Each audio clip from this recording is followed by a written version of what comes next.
Namun alhamdulillah kehidupan yang sederhana ini banyak membentuk diri anak-anak menjadi seorang yang sabar dan redha.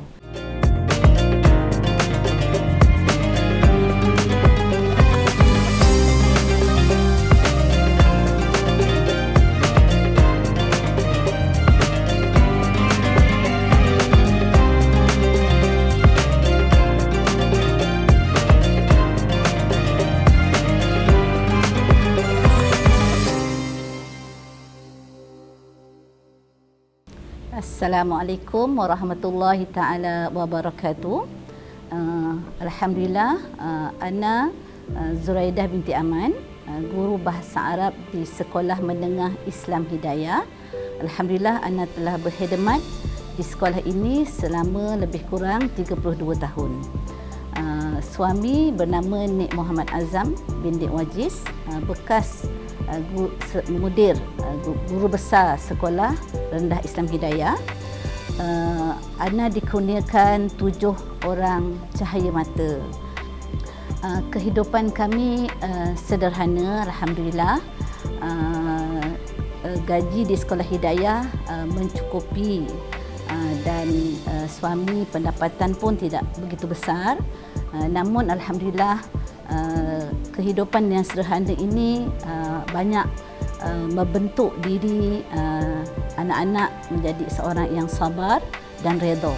Dan kami redha dengan kehidupan kami ini, dan banyak kami letakkan keyakinan dan tawakal kepada Allah. Tawakal yang tinggilah kepada Allah. Jadi alhamdulillah, walaupun kehidupan sederhana ini ada yang dapat beasiswa, kan. Jadi mereka ini saling membantu, memberikan sebahagian duit beasiswa untuk adik-beradiknya yang di universiti tak ada beasiswa. Kerana mereka yakin dengan rezeki itu perlu dikongsikan. Inilah hasil didikan di Sekolah Hidayah. Menunjukkan kesederhanaan kami menggunakan duit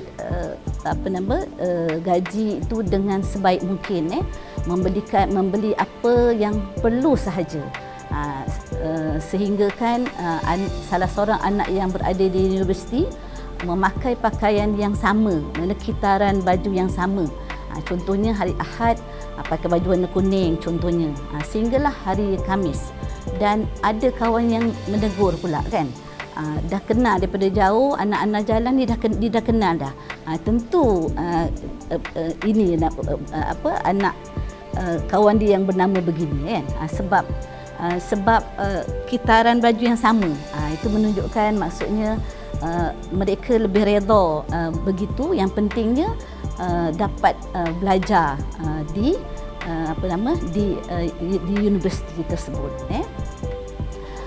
Dan walaupun kami hidup dalam sederhana, sangat sederhana, namun kehidupan kami saling sayang menyayangi antara satu sama lain, saling menghormati, saling membantu, sehingga alhamdulillah Allah beri rezeki kepada anak-anak yang lebih lah, maka dia pun hadiahkan sebuah kereta Kia untuk ayahnya untuk menjalani kehidupan seharian. Alhamdulillah.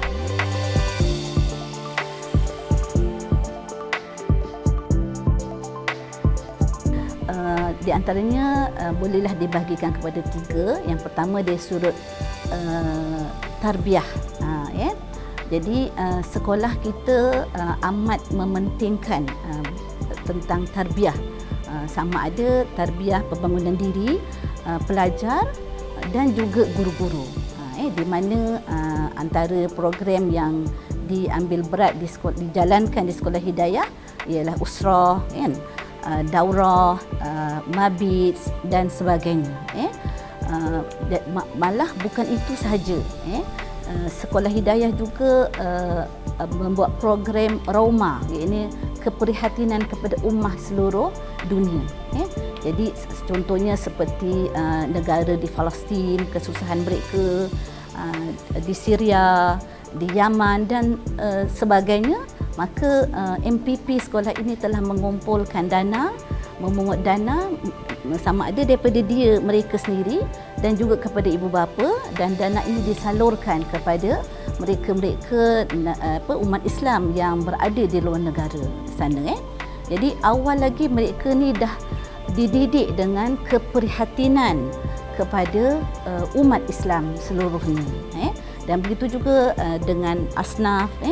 Di dalam bulan Ramadan kami pun memungutkan derma dan bahagikan bantuan kepada asnaf khususnya yang berada di sekeliling Sekolah Menengah Islam Hidayah lah, di Kampung Maju Jaya dan juga Kampung Senaran. Alhamdulillah. Dan yang kedua pula dari sudut akademik, sekolah kita daripada sejak awal lagi ditubuhkan budaya kerja yang ana rasai bersama ialah budaya kerajinan, ketekunan guru-guru, kesabaran dalam mendidik anak-anak sekolah Islam Hidayah. Sebab kita sedia maklum bahawa sekolah Hidayah bukan mengambil pelajar-pelajar yang cemerlang 5A dalam UPSR seperti MRSM kan, tetapi sekolah Hidayah juga mengambil kira tentang pelajar-pelajar yang lemah, yang mungkin dapat 2A, 1A dan sebagainya kan. Sebagai contohlah sebab itu ana yakin dengan sekolah Hidayah. Sebagai contoh, anak-anak hanya mendapat 2A sahaja di dalam peperiksaan UPSR.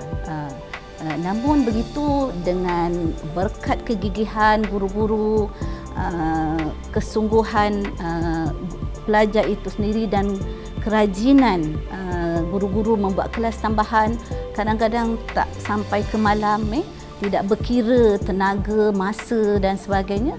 Alhamdulillah, ramai sebenarnya yang mendapat 11A gitu, alhamdulillah.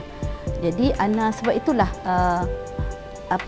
ana boleh bertahan lama sebab dia sangat memberikan kebaikan kepada pelajar dan kepada anak dan pelajar dan sekalian yang mereka yang menyekolahkan anaknya di sini. Alhamdulillah. Dan memanglah tidak dinafikan kan, bila kita berbuat baik berbuat baik kepada seseorang, maka Allah akan balas kebaikan kepada diri kita, insya-Allah. Dan yang ketiga dari sudut co-curriculum, alhamdulillah dengan bantuan daripada alumni Hidayah yang sangat membantu, khususnya dalam pertandingan debat yang ana rasai sendirilah. Bila kita ada pertandingan debat, bila kita alumni ini sedia membantu pendebat sekolah Hidayah, dan bila menang mereka sama-sama pergi ke UIA contohnya kan, dan kita nampaklah warga Hidayah sangat-sangat memberikan sokongan nak memastikan kejayaan adik-adiknya di dalam pertandingan yang disertai. Jadi alhamdulillah, itulah ukhuwah Hidayah yang kami rasai, alhamdulillah.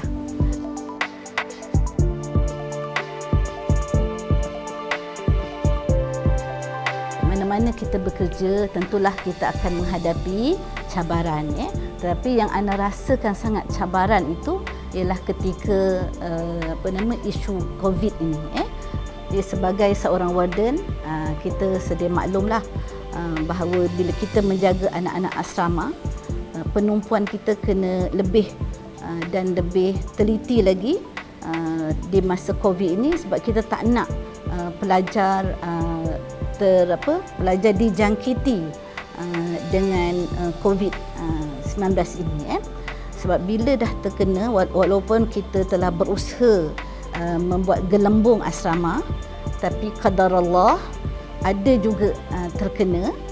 Jadi bila dah terkena, memanglah kerja tu amat berat. Ana rasakan bila dah COVID, kita terpaksa mengasingkan pelajar-pelajar asrama untuk mengelakkan penularan COVID dan seolah-olah anda rasakan sebagai Arab Badawi yang berpindah randah demi keselamatan mereka. Jadi alhamdulillah berkat